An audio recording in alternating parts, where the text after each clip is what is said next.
Right. Hey, ladies and gentlemen, this is Miss Humbert here, and today we're going to be doing Unit 2, Learning Target 6. So we are going to be talking about solving substitution with multiple steps.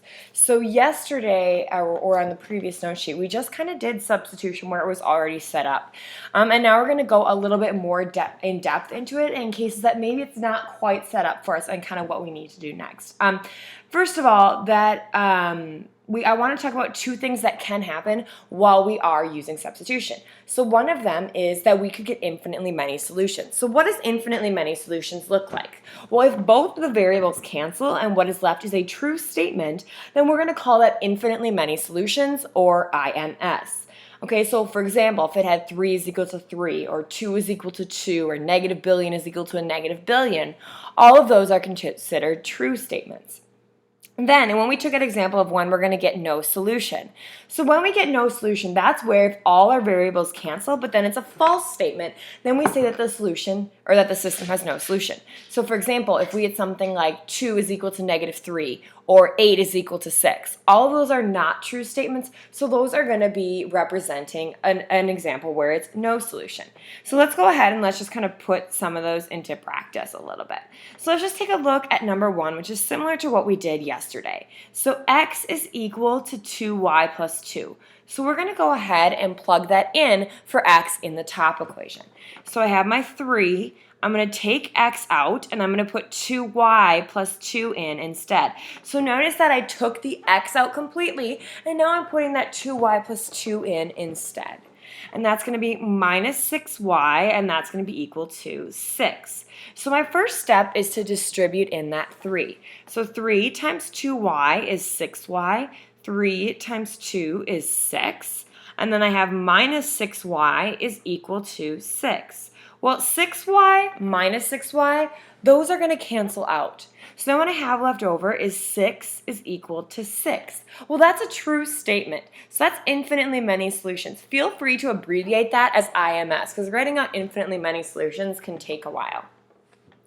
Let's take a look at number 2 now. So for number 2, y is equal to 2x minus 7. So where I see y in the second equation, I can plug that in. So I have 6x minus 3, and then now instead of the y, I'm going to do 2x minus 7, and that's going to be equal to 24. Okay, so now I'm going to take that 3 and distribute it in.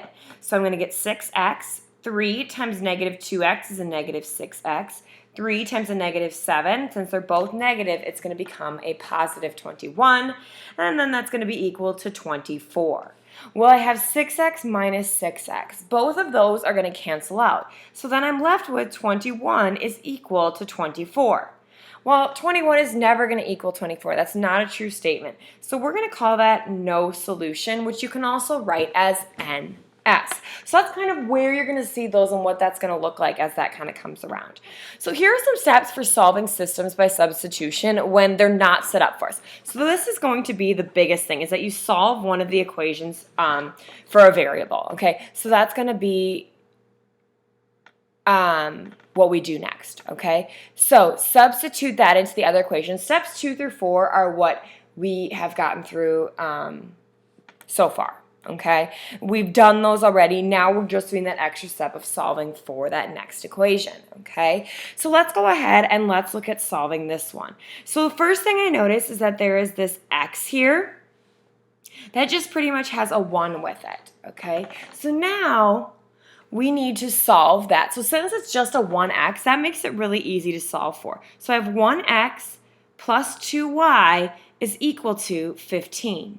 So now to solve for x, I'm going to subtract 2y from both sides, and I end up getting that x is equal to a negative 2y plus 15. So I'm going to go ahead and write that up here. X is equal to a negative 2y plus 15. Okay, so I'm going to use that instead of this equation. I'm not going to use that equation anymore. Okay, so then we're going to get that x is equal to a negative 2y plus 15, and we're going to go ahead and substitute it in for x in the second equation. Okay, now, because that's the equation I haven't touched yet. So remember, what I'm going to do is I'm going to take x out completely, and I'm going to put negative 2y plus 15 in there, and then the rest of the equation is going to stay exactly as is because I'm only taking out that x. So now I'm going to take that 2 and distribute it in. So 2 times negative 2 is going to be a negative 4y. 2 times 15 is going to give me 30. And then minus 3y is equal to 2. So negative 4y minus 3y is negative 7y plus 30 is equal to 2. So now I need to get that 30 to the other side. So I'm going to subtract 30 from both sides. So then I get that a negative 7y is equal to a negative 28. So I'm going to divide both sides by negative 7, and then I get that y is equal to 4. Okay, so that's going to be one of my, now I need to get the x. So I'm just going to write that y is equal to 4 up there. So now I need to get the x. Now when I go to do that, I can use any version I want. In fact, I could use this original version here if I wanted to. I can use this version. Or if I'm really smart, I'm going to use my new version because it's already solved for x. So I have x is equal to a negative 2. Now I'm going to plug in my y. And then since that's 4, I'm going to have negative 2 times 4 plus 15. So x is going to be equal to negative 8 plus 15. So x is going to be equal to 7. So then I'm going to go ahead and write that out as a coordinate point, 7, 4. And that's my final answer for number 3. Now, taking a look at number 4, again, I want to find the equation that's the easiest to solve for. Okay, so what I'm going to do is I'm going to solve this second equation right here for x, because I noticed that 1x is really easy for me to solve for. So here I have 1x minus 3y is equal to 0. Don't be afraid of that equals to 0. All that means is when I add 3y to both sides, I'm going to get that x is equal to 3y. So instead of using that equation, now I'm going to be using that x is equal to 3y. That's what I'm going to use instead. So now that I know that x is equal to 3y, I'm going to take that 3y and I'm going to substitute it in for x in the other equation. So I'm going to take x out completely.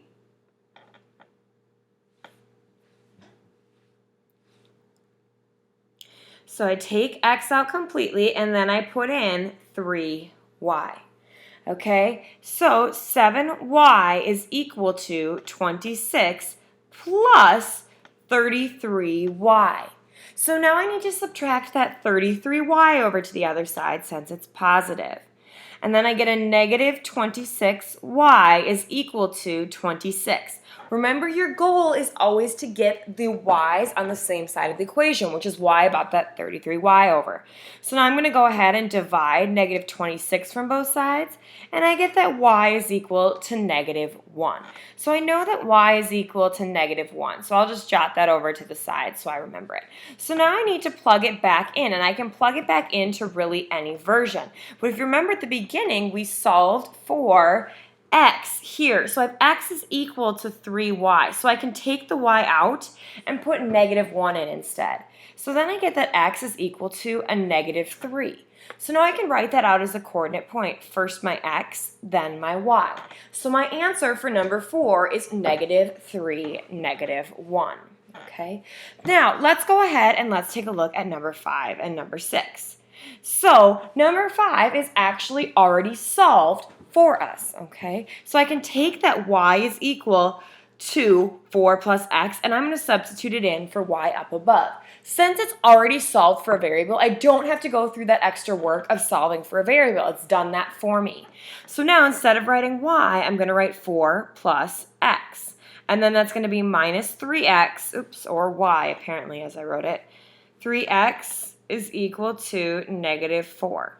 So then I have 4, and then x minus 3x is negative 2x, and then that's equal to a negative 4. Okay, so then what I need to do next is subtract 4 from both sides, and I get that a negative 2x is equal to a negative 8. So now I'm going to go ahead and divide both sides by a negative 2. Since they're both negative, it's going to plus out and become a positive. And then 8 divided by 2 is going to give me 4. So I get that x is equal to a positive 4. So now I need to plug in and solve for y. Okay, so when I solve for y, I can use whichever version I want. Now, I'm probably going to use the bottom version because I noticed that the bottom version is already solved for y. So I have y is equal to 4, and then I'm going to take this x out, and I'm going to put in 4 instead. So 4 plus 4 is 8. So I get that y is equal to 8. So now I'm going to write that out as a coordinate point. First I write my x, then I write my y. So I get 4, 8. Now, taking a look at number 6, a lot of students want to, when they do this, immediately solve for x in this bottom equation. But if you divide everything by 4 in this bottom equation, you're going to get a decimal. And decimals are not fun to do during substitution. So I have 4x is equal to 7 plus y. So subtract 7 from both sides, and I get y is equal to 4x minus 7. Okay, to me that's a lot easier to manage than having decimals. So y is equal to 4x minus 7. So we're going to use that instead of this version here. And now we're ready to do some substitution. So let's go ahead and let's do that. So y is equal to 4x minus 7. So where I see y up there, I can plug in that 4x minus 7. So then when I do that, I end up getting that negative 4x here, okay, plus, now instead of my y, I'm going to write 4x minus 7 because I'm substituting that in, and that's going to be equal to 6. So negative 4x plus 4x is going to cancel out. So then I end up getting that everything cancels out, and I'm left over with negative 7 is equal to 6. Is that ever going to happen? No, that's not possible. So then that one is going to be no solution. Okay, so let's go ahead and let's take a look now at number 7. So when we're taking a look at number 7, I want to solve for a letter. And to me, I think the easiest letter to solve for is y in this top one, simply because it has a positive coefficient of 1. That's what you always want to look for when you're solving these, is a positive coefficient of 1. So I have negative 4x plus y is equal to 6. So I'm going to go ahead and add, since that's a negative 4x, to get it over to the other side, I'm going to add 4x. So then I get that y is equal to 4x plus 6. Okay, so that's what we're going to use instead of that top equation, is that y is equal to 4x plus 6. Okay, so now we're ready to go ahead and substitute that in. Okay, so y is equal to 4x minus 6. We're going to plug that in for y right there. So I get negative 5x minus, now when I substitute that in, I want to make sure I put parentheses so that I know my entire 4x plus 6 is being subtracted. So the best way for me to do that is look at this as a negative 1 on the outside that I'm going to distribute in. So then I get negative 5x, and then that's going to be a negative 4x when you do negative 1 times 4. Negative 1 times 6 is going to be a negative 6, and that's equal to 21. Well, negative 5x minus 4x is going to give me negative 9x. Minus 6 is equal to 21, and then I'm going to add 6 to both sides, and I get that negative 9x is equal to 27. Divide both sides by a negative 9, and I get that x is equal to a negative 3. So x is equal to a negative 3. So now what we need to do is we need to plug that back in for x so we can get our y. Remember, this original version that we solved up here is solved for y, so we can go ahead and plug that in. So y is equal to 4 times a negative 3 plus 6, okay? Well, 4 times a negative 3 is a negative 12 plus 6. So that's the same as 6 minus 12, which is going to give me a negative 6. So my y is equal to a negative 6, and my x is equal to a negative 3. So I write that out as a point. First my x, then my y. So let's take a look at number 8. Number 8 already has the first one solved for x. So this is solved for x. So negative y plus 5 can be substituted in for x because that second equation is already solved for x. So then I have negative y plus 5, and then I'm going to go ahead and add y again and equal to 5 because this part of the equation needs to hang in there. Well, here I notice I have negative y plus y. Well, those are going to cancel out completely. And then I'm left with 5 is equal to 5. So what does that mean? Well, both my variables canceled out, and what was left was a true statement.